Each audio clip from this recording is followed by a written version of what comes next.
Le texte antique que j'ai choisi est un extrait de l'Odyssée d'Homère.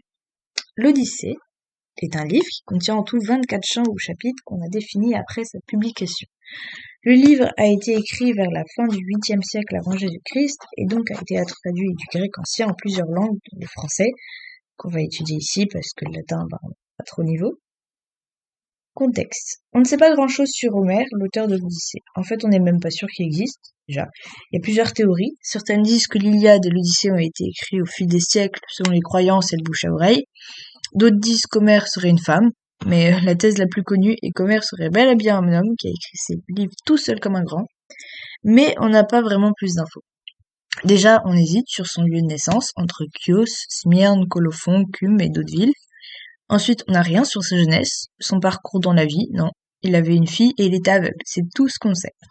Après, il y a aussi d'autres thèses, comme quoi Homère serait devenu aveugle par les muses qui lui suggéreraient toutes ces histoires, donc il n'aurait pas besoin de voir.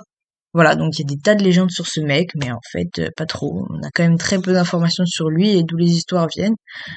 À moins que vous ne croyiez aux muses qui inspirent, à vous de voir. L'Odyssée, donc, suit l'Iliade, elle a été écrite après.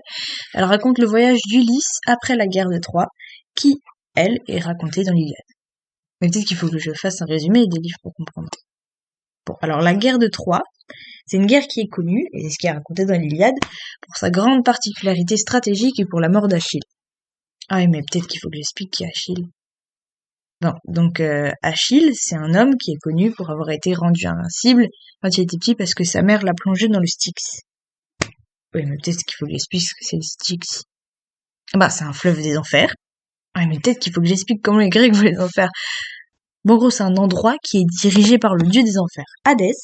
Ce qui me ramène donc à mon texte et à cette question. Comment est décrit Hadès dans le chant 11 de l'Odyssée? Bah, en fait, il n'y est pas vraiment décrit. Déjà dans ce chapitre, contrairement à ce qu'on pourrait croire, Ulysse ne descend pas aux enfers, c'est les âmes des défunts qui viennent à lui. Petite reconstitution au prochain épisode.